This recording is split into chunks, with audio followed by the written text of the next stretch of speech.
최근에 읽고 있는 책이 한 권 있습니다. 프랑스 사회학자 브루디에라는 사람이 쓴 책인데, 쉬운 책은 아닙니다.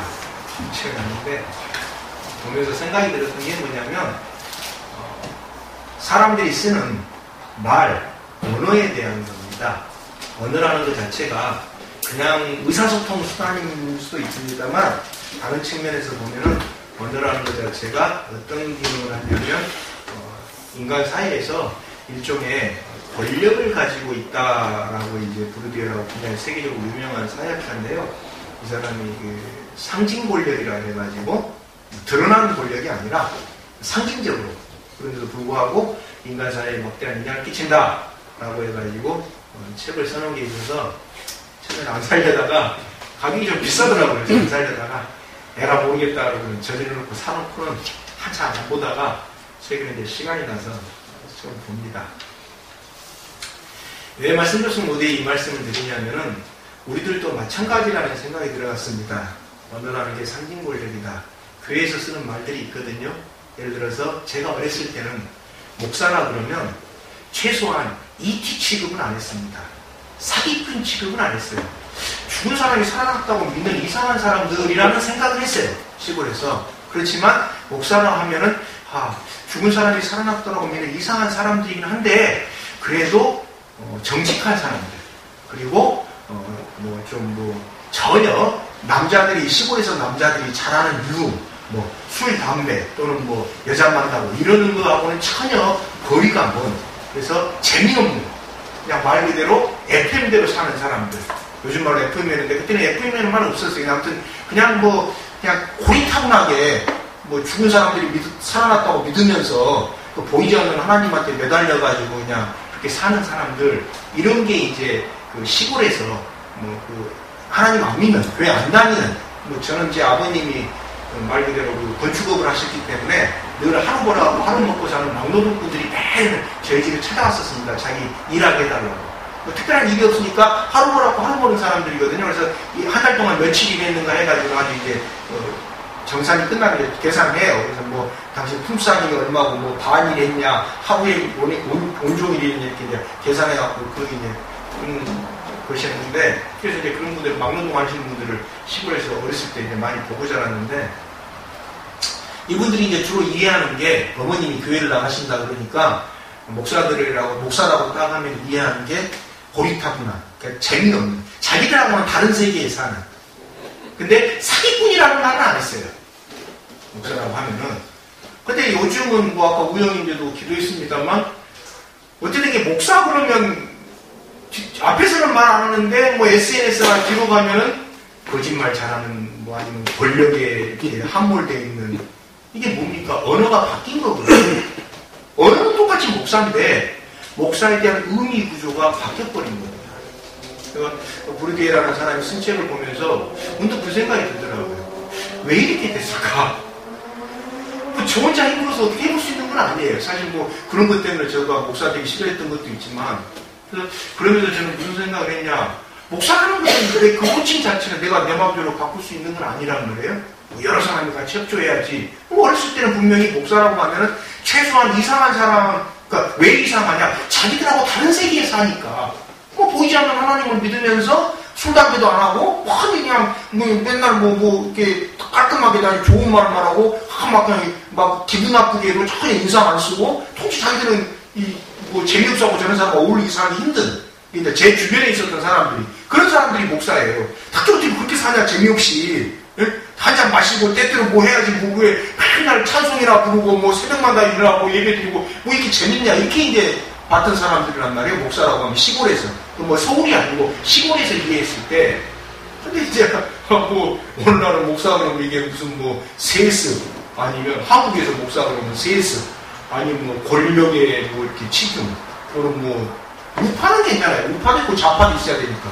그게 아니라 보수도 아니고 수구, 또는 무슨 가짜뉴스 양산자, 아니면 이건 목사들이 책임져야 되는 문제인데, 그렇게 이제 언어의 의미 구조가 말 그대로 브루디의 표현을 쓰자면 상징 권력이 바뀌어버린 거거든요. 이걸 어떻게 해야 되나? 이건 제가 꿈꿔야 되는 세상입니다.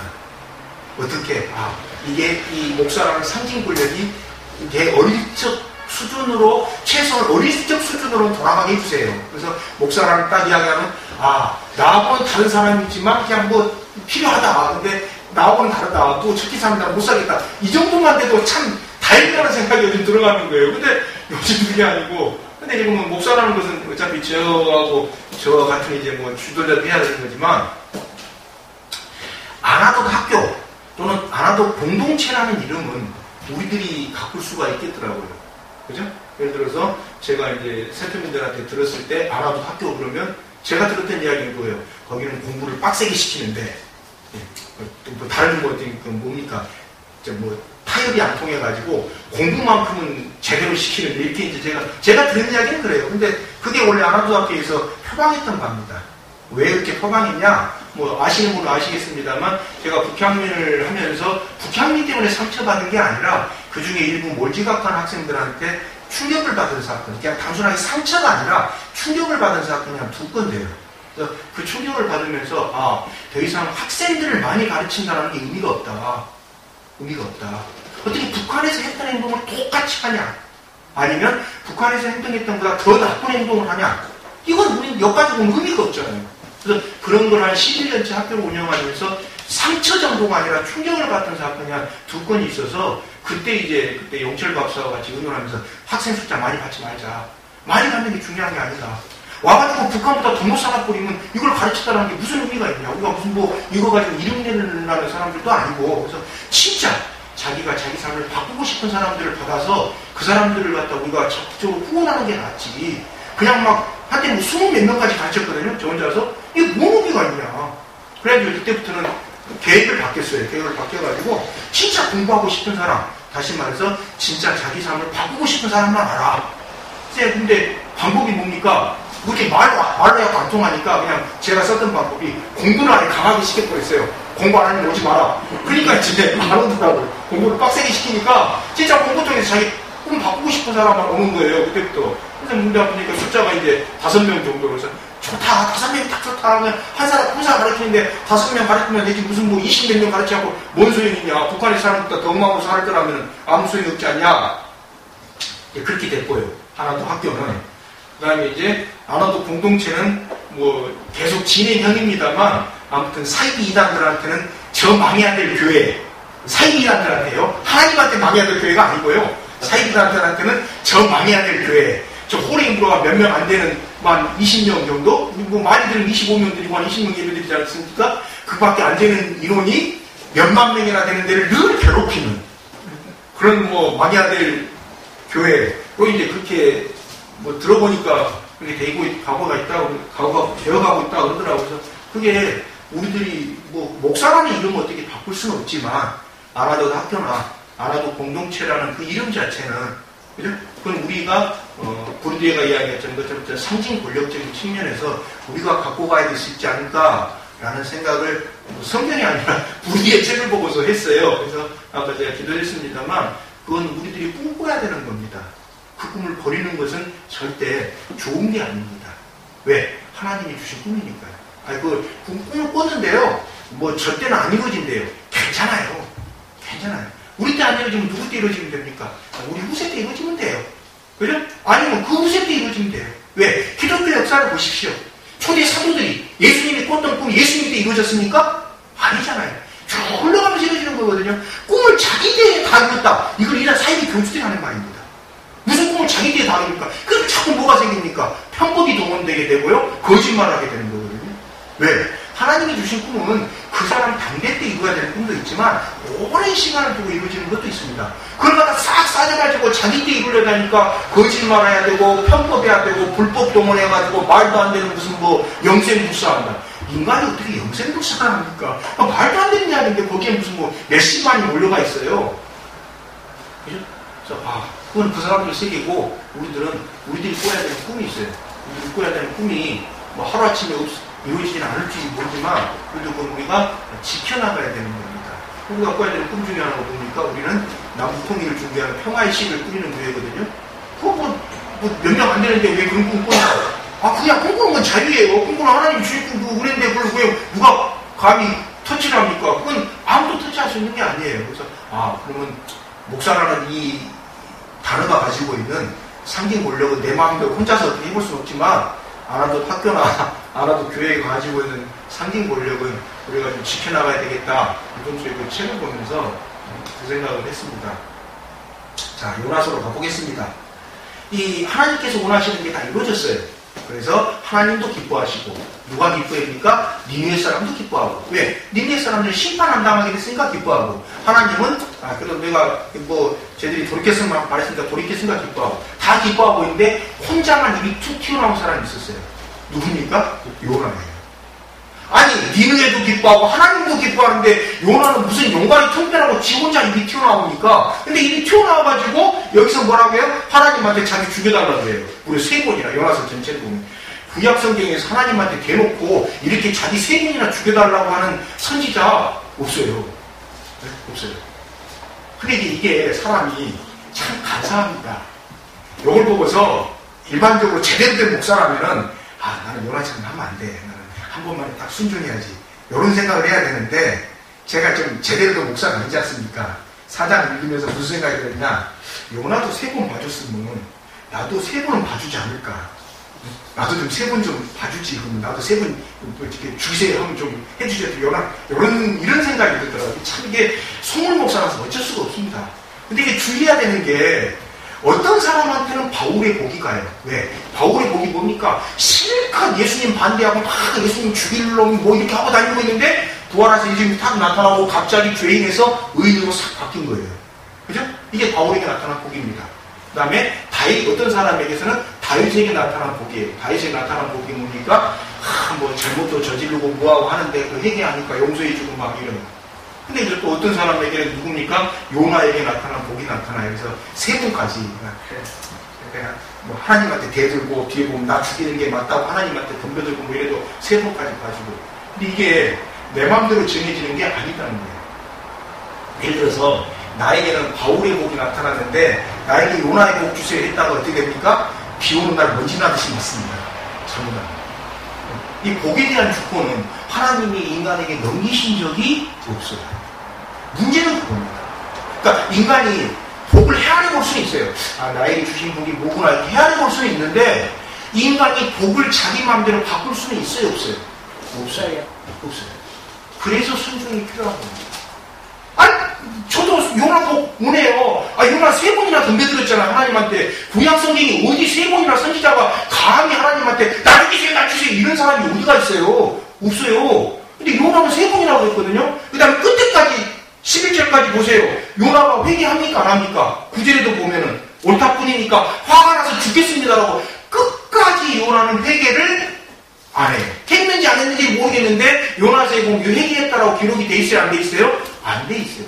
물론 이게 히브리 수사법입니다. 이걸 통해서 너는 어떻게 살아야 되겠냐라고 사람들한테 질문을 던지는 수사법이긴 한데, 아무튼 그걸 보면 이제 요나가 회개했겠지라고 짐작을 해요.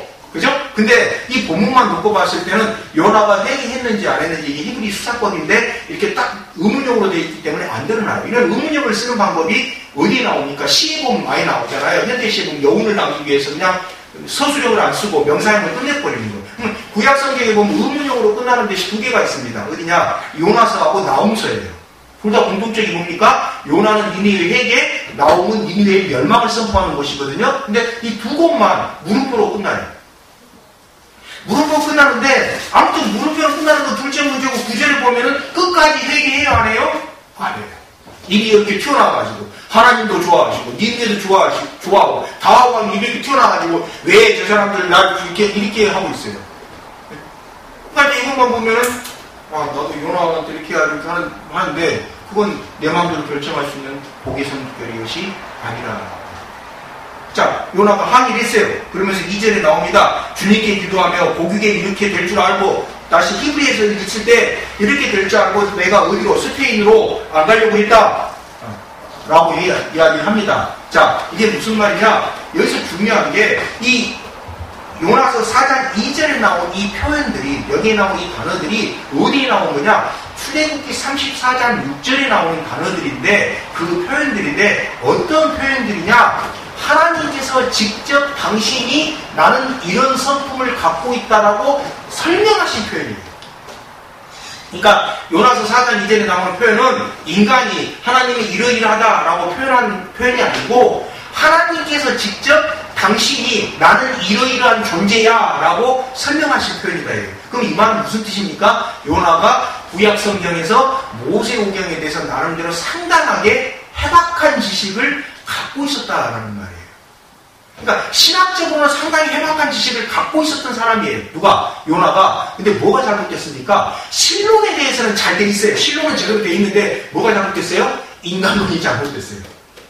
인간을 갖다 불쌍히 여길지 몰라요. 하나님에 대해서는 제대로 이해를 했는데 인간은 불쌍히 여길지 모르고 니네에 지금 멸망시켜버려야지. 왜? 어떻게 보면 니네가 누굽니까? 늘 압박을 했던, 남유다하고 북이스라엘을 압박했던 나라잖아요. 실제로 또 북이스라엘을 멸망시켰던 나라고 남유다한테도 지속적으로 압박을 했던 나라니까 나를 압박했던 저 나라가 멸망당하는 게 누구? 요나 입장에서는 좋은 거예요. 그러니까 이제 뭐 저 나라 저렇게 되지 왜 이걸 갖다가 저 나라 봐주십니까? 라고 하는 거니까 요나가 뭐가 약한 겁니까? 신론, 하나님에 대한 이해는 제대로 돼 있는데 인간에 대한 이해가 좀 부족해요. 근데 이제 하나님에 대한 이해는 제대로 돼 있는데 인간에 대한 이해가 좀 부족한 팀들이 오늘날에 보면 누구냐? 거의 보수주의 신학자들이 약간 좀 그런 경향이 있습니다. 그래서 하나님에 대한 이해는 충실한데 인간에 대한 이해는 부족하다 보니까 교회 일은 열심히인데 사회생활을 막아가지고 그냥 엉망이에요. 그러니까 반대로 인간에 대한 이해는 또 좀 돼 있어요. 그래 맞아 인간에는 이렇게 돼 있는데 신에 대한 신론, 하나님에 대한 이해가 좀 약간 좀 마음에 안 들어요. 이거 누굽니까? 자유주의 신학교입니다. 이 사람들은 하나님의 어떤 절대성이라든지 초월적인 이런 능력 같은 걸 갖다가 이렇게 막 인정하기를 좀 꺼려야 돼요. 꺼려하고 자꾸 뭐 인간의 뭡니까? 뭐 인간의 뭐 자유의지 아니면 인간의 뭐 보편적인 능력 이런 것들을 통해서 뭘 바꿀 수 있다. 이런 쪽에다가 많이 이제 포커스를 두고 그쪽에다가 좀 집중하는 그런 경향이 있습니다. 그래서 요나서 4장을 보면서 이 두 가지가 다 구비가 돼야 돼요. 이걸 보면서 딱 그 생각이 들었어요. 신론만 잘 돼 있어도 안 되고 인간론만 잘 돼 있어도 안 되고 뭐가 잘 돼 있어야 됩니까? 신론하고 인간론 두 가지가 다 잘 돼 있어야 됩니다. 지금 요나는 신론만 잘 돼 있었던 사람이에요. 2절을 보면은 신에 대한 이해는 또 이 4장 2절에 나오는 표현을 구약성경 곳곳에 나와 있는 하나님의 성품에 대한 묘사거든요. 뭐 자비롭고 은혜를 더디하시고 막 이런 분들 노하기를 갖다가 잘 안 하시고 좀처럼 노하지 않고. 근데 이런 것들이 갖다가 왜 이게 구약성경에 나오는 표현들인데 이런 이해를 갖다 하고 있었던 사람이니까 인간에 대한 이해까지 좀 잘 돼 있었으면 하나님한테 대들림이 없을 건데 하나님한테 이렇게 대들 정도라면은 최소한 뭡니까? 내가 하나님에 대한 이해는 구약성경에 나온 거를 갖다 종합해서 하고 있었다 이런 자신감이 있었을 수도 있어요. 그러니까 이렇게 대드는 거죠. 그죠? 이 히브리적인 표현이 좀 재밌는 게 예를 들어서 뭐 노하기를 갖다가 좀처럼 노하지 않는다 이렇게 돼 있잖아요. 이걸 의역입니다. 이게 직역을 하면 뭡니까? 코가 길다 이런 뜻이에요. 이 직역을 하면. 왜 그러냐? 히브리 사람들은 사람들이 화를 내면은 코에서 열기가 난다라고 생각했어요. 그래서 코가 길면은 그만큼 뭐가 됩니까? 화를 더디낼 거다 이렇게 생각을 했어요. 그래서 그렇게 번역에는 어떻게 됩니까? 갑자기 하나님이 코가 생긴 거 돼버리잖아요. 이 번역이 이 의역이에요. 직역이 아니에요. 그래서 직역을 하면은 하나님이 좀처럼 노하시지 않는다 이 말은 하나님이 긴 코를 가졌다 이런 뜻이에요. 그럼 이걸로 해야 그냥 하나님이 뭐 긴 코 가졌으면 뭡니까? 뭐 메모리 코예요? 아니 그죠? 그래서 의인화된 표현이에요. 이걸 갖다 놓고 무슨 하나님이 뭐 남자 형상이다 뭐 이래버리면 앞뒤가 안 맞는, 그러니까 완전히 무심하면 뭐 그냥 뭐 저질러 본다고 이단 사이비 교주들 보면 거의 신학교 나온 사람도 없고 거의 초등학교 졸업한 사람들이 많아요. 그러니까 모르니까 무조건 내지르는 거예요. 이게 이렇게 히브리어로 보면 이빨도 안 맞는 거거든요. 노함이 견디한다는 말이 그런 표현이니까 그걸 우리말 여감으로 번역을 한 거니까. 그러니까 다른 말로 보면 요나는 그만큼 신에 대해서 하나님에 대해서는 어떻습니까? 자신 있게 말할 수 있는 이런 존재였다 이거예요. 그래서 사제에 보면 뭐라고 나옵니까? 그러니까 내 목숨을 갖다 걷어가시키고 이렇게 사느니 죽는 게 낫다 이거예요. 그죠? 요나는 뭡니까? 자기가 생각하는 정의감에 충만했던 사람이에요. 자기가 생각하는 정의감에. 하나님이 생각하는 정의하고는 어때요? 거리가 조금 있어요. 하나님이 생각하는 정의보다는 자기가 생각하는 정의에 충만돼가지고 자기가 생각하는 정의가 안 지켜지니까 안 이루어지니까 뭐요? 나 죽이세요. 그러니까 하나님 뭐라고 합니까? 4절에 화를 내는 게 옳으냐라고 책망하셨다라고 되어 있는데, 이게 책망하셨다도 약간 의역입니다. 히브리어로 보면 그냥 말씀하셨다라고만 되어 있어요. 다마르라고 해가지고, 야, 네가 화내는 게 옳아? 이렇게 말만 하셨어요. 그러니까 요나가 알아서 이제 돌이키기를 갖다가 이렇게 좀 봐가지고 좀 고쳐라, 이렇게 하기를 은근슬쩍 이제 바라시는 거예요. 근데 이제 5절에 보면 요나가 태도가 나옵니다. 요나의 태도의 결정적인 게 뭡니까? 바로 초막입니다. 초막은 뭐냐면 이스라엘에서 그 임시로 짓는 거예요. 천막하고 달라요. 천막은 이렇게 쳐놨다가 이렇게 옮길 때는 접어가지고 다시 다른 데 가서 또 씁니다. 근데 초막은 어떻게 됩니까? 그냥 이렇게 임시로 해놨다가 허물어버리면 버리고 가요. 그러니까 초막을 지어놨다라는 것은 요나가 어떻게 했다라는 겁니까? 얘들 멸망할 거야 라고 쳐다보고 있다라는 겁니다. 천막도 아니고. 그래서 어떤 사람들은 이 5절에 이렇게 나오는 이 모습이 천막이 집으로 있으니까 이게 앞부분으로 가야 되지 않느냐. 3장 10절 2절로 가가지고 딱 선포해놓고 멸망한다 지켜보자 이런 장면인데, 이게 이제 4장으로 뒤로 뺐다 이렇게 이제 주장하는 학자들도 있어요. 근데 어느 쪽이든지 간에 이게 어떤 편집 의도가 있어서 그렇게 보이는 거니까, 그럼 편집 의도라는 건 뭡니까? 요나는 자기가 선포해놓고 그렇게 될 거라고 생각하고 이제 무너질 거니까, 무너지니까 지킬 필요 없잖아요. 그러니까 그냥 천막도 아니고 초막처럼 기다리다가 무너지면, 야, 그거 봐라, 니네 이렇게 망했지, 나는 갈란다 이렇게 하면서 이제 다 부숴버리고 그냥 가려고 뽕 잡고 있었던 모습이에요, 요나가. 근데 자기대로 안 되니까 자기가 생각했던 정의가 안 지켜. 5절에 나와 있잖아요. 그 성인은 어떻게 되는가? 볼셈이다. 자기가 생각했던 정의가 안 이루어지니까 이제 하나님한테 대리는 거예요. 나 죽이세요, 나 죽이세요, 나 죽이세요. 이러는 거예요. 하나님께서 딱 뭘 준비하셨습니까? 그 유명한 박명풀을 딱 준비하셨습니다. 근데 이 박명풀이 사실 뭔지 잘 몰라요. 이게 히브리어로는 무슨 식물인지 알 수가 없습니다. 근데 이걸 구약 성경을 헬라어로 번역했던 성경이 있어요. 그걸 70인역 성경이라고 하는데 72인이 번역을 했는데, 그냥 히브리 사람들이 70이라는 숫자를 좋아해서 2명 빼고 72인역이 번역했는데, 70인역이라고 하는 성경에는 박이라고 해놨어요. 뭔지 잘 모르니까. 근데 이게 박이냐 또 아주까리냐, 이 식물이 진짜 박이냐 아주까리냐를 놓고서 반란이 일어날 정도예요. 서로. 또 기독교 역사에서 유명한 교부가 있습니다. 누구냐? 아우구스티누스하고 제롬이라는 사람이 있어요. 제롬이라는 사람이 있는데 이 둘이서 이걸 놓고서 대판 싸워가지고 서로 얼굴을 안 쳐다봤어요. 한 사람은 박이 맞다, 한 사람은 아주까리가 맞다. 오늘날로 보면은 말도 안 되는 이야기인데, 이게 박인지 아주까리인지 알 수가 없거든요. 우리나라에 가면 식물도 아니고 거기서 하는 식물이에요. 어떻게 합니까? 정체를 그때 당시에 있었다가 또 멸종해버릴 수도 있는데. 근데 기독교 역사에 보면은 이런 경우가 많아요. 불필요한 거 가지고 평생 싸우다가 원수 지는 경우가 많아요. 싸워야 될 걸 가지고 안 싸우고. 예를 들어서 요나가 들어간 물고기가 고래냐 뭐냐, 아니 고래인지 뭔지 어떻게 합니까? 어떤 뭐 이상한 데는 뭐 그게 UFO라고 이야기하고, UFO가 잠수함을 준비했다가 뭐 요나를 갖다 했다라고 하나님이 뭐 우진이라고 주장하는 사람들도 그렇게 주장하는 사람들이 있는데, 그거 몰라요. 왜? 요나서에서 포인트가 되는 건 그게 아니거든요. 지금 뭐 요나가 들어가면 요나를 살린 물고기가 뭐냐, 이게 포인트가 아니에요. 요나와 하나님하고의 이야기고, 둘 이야기를 통해서 하나님께서 어떻게 사람들을 다스리시고 인도해 나가시는지를 말하는 것이지, 이게 그게 아니에요.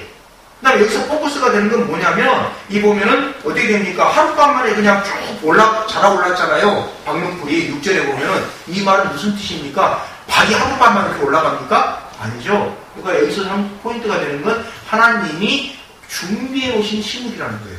그래서 하룻밤 만에 기적적으로 확 자라가지고 이렇게 덮어지잖아요. 그래서 이제 요나가 기분이 좋았어요. 근데 나온 벌레가 또 쏘아버렸어요. 이 벌레도 어떤 벌레인지 잘 몰라요. 그러니까 이제 요나가 뭐합니까? 저 이렇게 사면 죽는 게 낫겠습니다. 우리나라 입장에서 아니 박노코나 했다가 뭐 죽는데 이렇게 죽겠다고 또 그러냐라고 생각하는데, 이게 중동 지방의 기후가 우리나라하고 좀 다릅니다. 우리나라는 뭐예요? 무더위예요.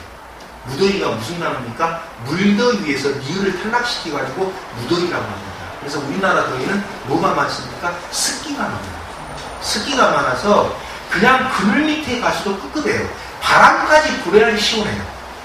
우리나라 기후는 그늘 밑은 당연하고 그런 밑에 가서 바람까지 와야지 습기가 날아가는 게 시원하는데 이쪽 지역은 뭐 영상 50도, 섭씨 50도까지 올라가는 이런 지역인데 특징이 뭐냐? 습기는 없어요. 그냥 더워요. 그래서 어떻게 되냐? 그늘 하나만 있어도 들어가면 시원해요. 바람이 안 불어도. 건조하니까. 그러니까 방문꾼 하나만 있어도 시원해요. 우리나라 같으면 방문꾼이 있고 뭐까지 불어야 돼요? 바람까지 불어야지 시원한데 이쪽은 그렇지 않고 방문꾼 하나만 있어도 시원해요. 시원하니까 그냥 아이고 좀 살만하다 하고 있는데 갑자기 방문꾼이 하룻밤 사이에 저라고 좋다 했는데 없을 거니까 이혼하고 또 뭡니까? 나 죽이세요 라고 이야기하는 거거든요. 그래서 이제 하나님하고 이제 뭐라고 이야기합니까? 표현이 좀 다른데 7절을 보면은 뭐라고 되어 있냐? 하나님이 벌레 한 마리를 마련하셨다 라고 되어 있잖아요. 근데 6절을 보면 뭐라고 되어 있습니까? 주 하나님이라고 되어 있어요. 똑같이 하나님인데 7절에는 하나님이라고 되어 있고 6절에는 주 하나님이라고 되어 있어요. 왜 그렇습니까? 히브리어로 보면 달라요. 7절에는 엘로힘이라는 단어를 썼고 6절에는 야훼 엘로힘이라는 단어를 썼어요. 그러니까 하나님이라는 단어를 6절에서는 2번을 썼고 7절에는 1번을 썼어요. 이게 무슨 뜻이냐? 하나님하고 요나하고 생각이 서로 달라요. 그걸 표현하는 수단입니다. 그래서 6절에는 주 하나님이 뭘 마련했어요? 방명품을 마련했는데 주 하나님이 7절에서 요나는 주 하나님이 아니라 하나님으로만 받아들여요. 주를 빼고 쉽게 말해서 그러니까 하나님이 방명꾼을 준비해 놓으신 의도하고 요나가 방명꾼을 받아보는 시각이 서로 반대가 돼요. 여전히 방법을 놓고서 또 어떻게 합니까? 요나하고 하나님 생각이 충돌을 빚어요. 그래서 신약성경에서 뭐라고 나왔습니까? 누가복음 15장에 나온 것처럼 탕자의 비유. 요거에서 이제 뭡니까? 구약의 탕자가 요나라라고 이야기하는 이유가 바로 이런 모습이에요.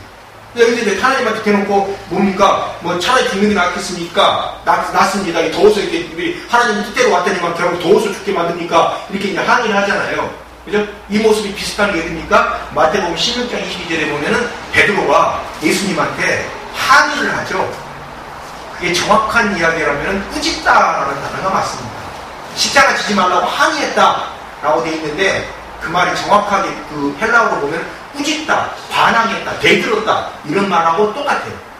그런 말이 맞아요. 근데 그걸 갖다가 어떻게 수제자가 예수님한테 대들었고 막 항의를 하고 막 덤벼들었냐 이런 의감으로 좀 우리나라 사람들은 그렇게 하면 좀 그렇지 않냐라고 그래서 약간 완화시켜서 번역해 놓은 거고 원래 뜻은 대들었다, 덤벼들었다, 뭐 꾸짖었다 이런 뜻이에요. 그러니까 제자가 선생을 꾸짖은 거예요. 십자가지면 안 된다고. 마태복음 16장 22절에 보면은 그 대목하고 좀 비슷해요. 왜? 요나가 누구를 꾸짖은 거니까요. 하나님한테 대든 거니까. 나 죽게 해주세요 이렇게 한 거니까. 유태인들은 기본적으로 말씀에 따라서 삶을 사랑해야 되는 사람들입니다. 근데 이 사람은 유태인 선지자인데도 불구하고 어떻게 합니까? 자기 죽여주세요, 나 죽여주세요, 나 죽여주세요 하고 오히려 나 살려주세요, 나 살려주세요 하는 사람은 누굽니까? 니느웨 사람들. 또 누굽니까? 요나가 탔던 배선원들. 정반대의 모습을 보여요. 오히려 하나님 앞에서 당당하게 살아야 되겠다라고 살려달라고 주장해야 되는 사람들은 나 죽이세요. 그것도 선지자까지 된 사람이 나 죽이세요, 나 죽이세요 하고 있고 네? 나 죽이세요, 나 죽여야 되는 사람들은 하나님 앞에서 회개하고 돌이켜가지고 나 살려주세요 이렇게 하고 되니까 이 모습을 통해서 완전히 지금 뭐가 됩니까? 요나에게 반문을 하는 거고 다시 말해서 잊고 있는 사람들한테 하나님이 또는 성령님께서 이 글을 쓰게 하는 성경 기자가 뭡니까? 질문을 던져요. 질문을 던지는데 여기서 하나 봐야 될 게 니느웨가 변신했어요. 앞부분에서는 1장 2절에서는 니느웨는 그냥 어떤 성이에요? 단순하게 큰 성일 뿐이에요. 단순하게. 근데 여기서는 어떻게 됐습니까? 단순하게 큰 성일 뿐만 아니라 11절에 나온 것처럼 하나님 앞에서 아주 대단한 성으로 바뀌었어요. 멸망하면 안 되는 성, 멸망시키면 안 되는 성. 그냥 앞에 있을 때는 시작할 때는 그냥 큰 성일 뿐이지 특별한 의미가 없었던 성인데 4장 11절 오니까 큰 성일 뿐만 아니라 아주 대단한 성이 돼가지고 멸망시키면 안 되는 성으로 완전히 질적가치가 달라져 버렸어요.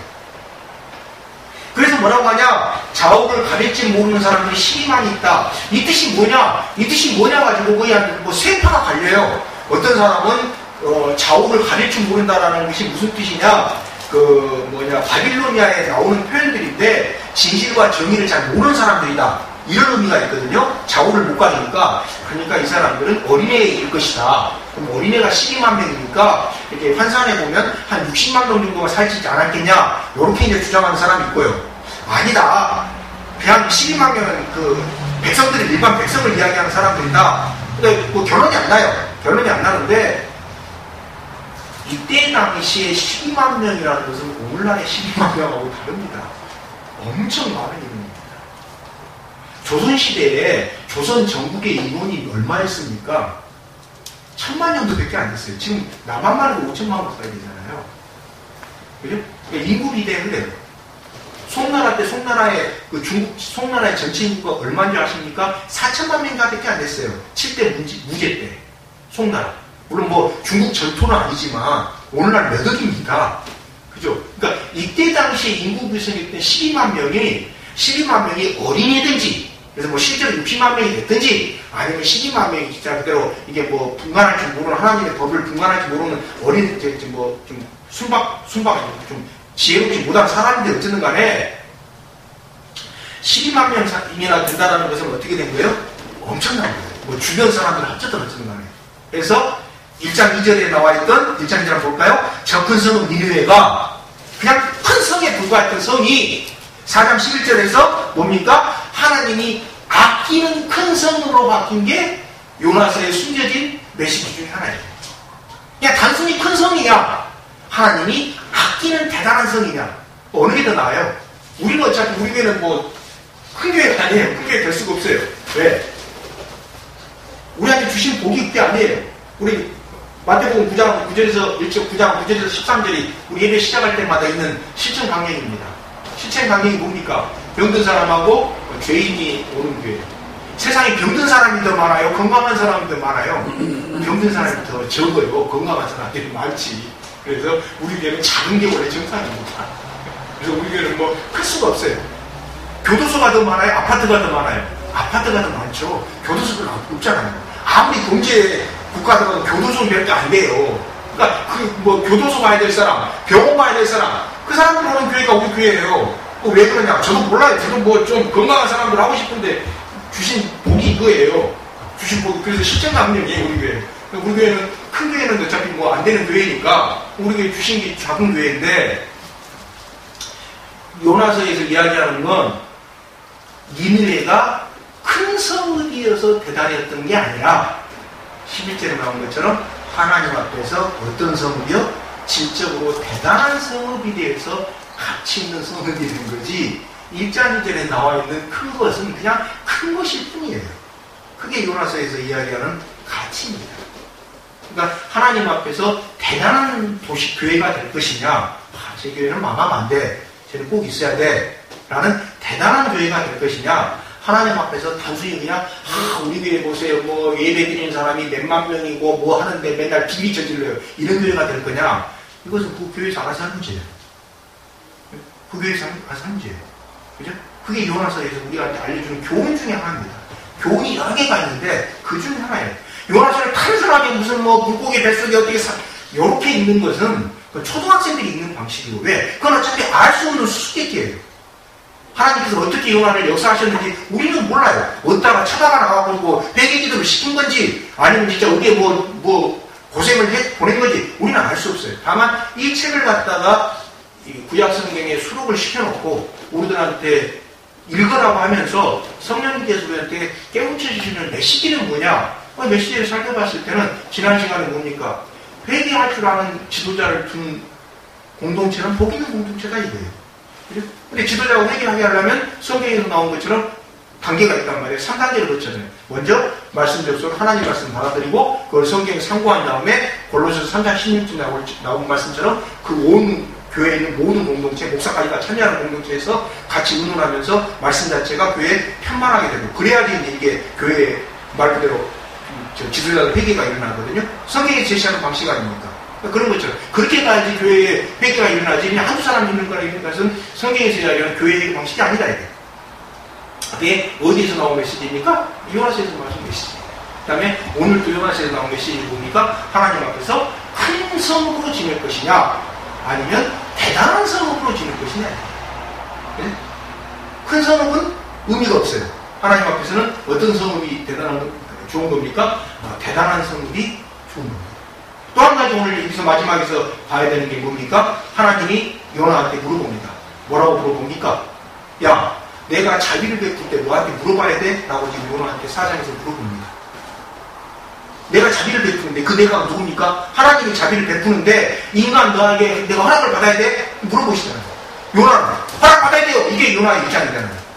하나님은 야, 명세이기로 내가 하나님인데 니한테 물어봐야 돼? 이게 하나님이고. 이런 장면이 어디에 나옵니까? 욥기서 38장에 나오잖아요. 욥기서 욥이 왜 고난을 받았다? 몰라요. 그저께 어떤 그 유명한 구약 박사님이 공개 강연에서 들어봤는데 욥기서를 누가 물어보니까 딱 그분이더라고요. 욥이 왜 고난 받는지 모른다가 정답입니다. 몰라요. 왜? 하나님도 설명 안 해요. 욥한테 마지막에 뭐라고 합니까? 너 이거 알아? 모르는데요. 근데 건방지게 까불어 내가 고난 줬다고. 이게 욥기서의 결론이에요. 너 이렇게 해서 내가 고난 설명 안 해요. 좀 똑같아요. 요나서에서 뭐라고 얘기합니까? 요나한테. 요나는 자기의 정의, 쉽게 말해서 인간의 정의에 꼭 빠져가지고 인간의 정의가 안 지켜졌는데 어떻게 하나님의 정의가 지켜집니까? 라고 하나님한테 대들었어요. 하나님 뭐라고 합니까? 야, 인간의 정의도 중요한데 하나님이 정의를 갖다가 이뤄나가시면서 인간이 너한테 내가 설명하고 너한테 납득한 다음에 너가 이해를 구해가지고 내가 내 정의를 펼쳐야 돼. 이게 하나님의 메시지예요. 욥기하고 비슷합니다. 또 우리가 요나서를 통해서 봐야 되는 것 중에 하나가 뭡니까? 내 사고방식을 넘어서서 하나님이 다가오실 때가 있다. 내가 생각하는 정의를 넘어서서 하나님이 다가오실 때가 있어요. 그때는 어떻게 해야 됩니까? 그때는 순종하는 게 지혜입니다. 하나님의 정의는 주기가 굉장히 깁니다. 제가 이걸 보면서 사실 개인적인 예담입니다만 어떤 생각이 드느냐면 제가 대학교 때 딸내미가 이야기했듯이 운동권이 했지 않습니까? 그때 제가 거의 열광적으로 추구했던 게 있어요. 아모스 5장 24절에 나오는 하나님의 정의였습니다. 하나님의 정의가 근데 지금 나이를 먹은 내가 공부를 해보니까 어때요? 그게 하나님의 정의가 아니었어요. 저는 그때 하나님의 정의가 몇 년 안에 이루어질 줄 알았어요. 누가 죽었다고 아는 친구 하나 국회에서 책 탐쳤더니 그 고등학교 동창이거든요. 걔가 감옥에 갔다 그러지, 학교를 때려쳤다 그러지, 하니까, 야, 조만간에 하나님의 정의가 이루어질 거다. 저 정권만 바뀌면. 근데 정권 바뀌도 이상해. 하나님의 정의는 이루어진 것 같지만, 참, 왜 이러지? 오히려 같이 으쌰으쌰 하면서 민주주의 외쳤던 애들이 광주에 가가지고 룸싸움으로 가고 5.18 때 이런 KXY 이런 소리가 나올 정도로, 이거 뭔 짓이야? 왜 그래? 뭐예요? 왜 그렇습니까? 인간적인 한계도 있습니다만 하나님의 정의는 주기가 깁니다. 주기가 길어요. 왜? 요나만 보면은 이해가 안 돼요. 근데 나홈으로 가면 나홈이 요나한테 한 100년쯤 뒤거든요. 니느웨가 어떻게 됩니까? 니느웨 결국 멸망당해요. 이때는 잠시 니느웨가 이렇게 회개했는데 미가 나홈이에요. 요나 다음 미가 섭니다. 나홈에 가서는 한 100년쯤 지나면 회개를 안 해요. 그러니까 결국 멸망당해요. 근데 요나는 100년 뒤까지 봅니까? 못 봅니까? 못 보잖아요. 그러니까 지금 당시에 하나님 은혜 베풀려면 나한테 하라고 했을 막 더드는 거예요. 인간의 정의에 함몰돼가지고. 근데 하나님은 나도 하나님한테는 시간이 없어요. 하나님한테 무슨 100년이 있습니까? 여러분 꼭 기억하세요. 하나님한테는 시간이 없어요. 하나님은 시간에 얽매이시는 분이 아니에요. 시간이라는 게 인간이나 지배할 줄 알지 시간이 하나님을 지배한다. 하나님 시간을 갖고 조종하고 다스리시는 분이 시간에 지배를 당하시는 분이 아니에요. 그러니까 하나님한테 100년이라는 시간이 없어요. 그러니까 하나님 보기에는 그냥 바로 다음 날이 100년이에요. 근데 요나 보기엔 100년이 안 보이니까 100년 뒤에 하나님이 심판하시려고 준비를 하고 있는데 안 보이니까 이렇게 대드는 거거든요. 자기 사고관에 갇혀가지고. 이게 요나의 정의입니다. 그래서 우리가 성경을 볼 때 주의해야 되는 부분입니다. 나의 정의에 갇혀서 볼 것이냐, 하나님의 정의로 볼 것이냐. 그리고 하나님의 정의로 보려면 뭘 해야 됩니까? 기복이 필요합니다. 그래서 하나님의 정의로 보려면 꼭 필요한 게 뭡니까? 제 경험입니다. 꿈입니다. 꿈이 없으면 하나님의 정의가 안 보입니다. 그냥 단순하게 희망만 가지고서는 힘들어요. 해보니까 그러더라고요. 물론 희망을 가져도 희망도 가져야 돼요. 하나님의 정의를 간직하려면 꿈이라든지 희망이 없으면 하나님의 정의가 안 보여요. 그냥 당장에 그냥 숨이 팍 막혀요. 나는 죽겠는데 그냥 하나님 기목으로 봐. 이게 보입니까? 안 보여요. 그래서 하나님의 정의하고 동행을 하려면 꼭 뭐가 필요하냐? 하나님이 주시는 꿈을 볼 줄 아는 이게 필요하고요. 하나님이 주시는 희망을 볼 줄 아는 게 필요합니다. 그것도 누가 줘야지 봅니까? 하나님 줘야지 보지 내 마음대로 안 보입니다. 그래서 때때로 하나님이 주신 꿈을 버리는 것은 절대 지혜가 아닙니다. 이 나이 때 뭐 꿈꿔봤자 뭐 있어. 그 나이 때라도 꿔야 돼요. 왜? 그건 그 나이 때가 아니라 그 후손 누군가에 의해서 이루어질 수 있기 때문에. 그죠? 그렇지 않습니까? 그게 하나님이 주시는 꿈의 특징입니다. 그래서 개인적으로 요나는 그 꿈이 없었어요. 그냥 자기 때 끝나요.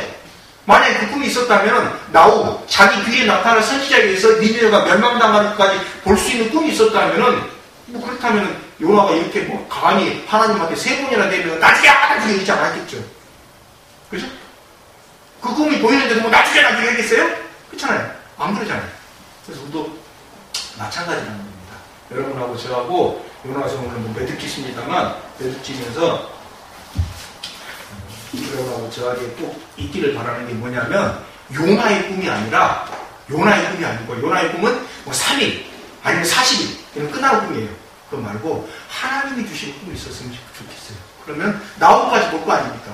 아니 저 뒤에까지 이거 아시리아 어떻게 됩니까? 지금 멸망하고 없어요. 지금 아시리아 남아있습니까? 안 남아있어요. 누구는 남아있습니까? 이스라엘은 남아있어요. 이스라엘을 점령했던 바빌로니아 남아있어요? 안 남아있어요? 안 남아있잖아요. 이스라엘을 점령했던 아수르 안 남아있어요? 바빌로니아 안 남아있어요? 이스라엘 남유다 뭐 그사를 그랬던 에돔 오바다에서 나온 남아있어요? 안 남아있어요? 안 남아있잖아요. 싹 없고 누구만 남아있어요? 이스라엘만 남아있어요. 근데 요나의 시각으로 가볼게요. 요나 때로 가보세요. 야 앞으로 그 남유다가만 나있고 다른 나라 다 멸망할 거야. 사람들이 받아들였을까 안 받아들였을까요? 미쳤다 그랬을까? 말도 안 되는 순간 이 제국이 어떻게 무너지 저게 무너지지 없어지지. 근데 결국 저게가 남아있고 이 제국은 없어졌어요. 왜? 하나님의 꿈이 없으니까 그 많던 제국들이 이제 남유다 북이스라엘 멸망시켰던 그 많은 제국들은 다 없어지고 누구만 남는 겁니까? 저것만 남았어요. 그겁니다. 그게 하나님의 꿈을 가진 사람하고 못 가진 사람의 차이입니다. 기도하겠습니다.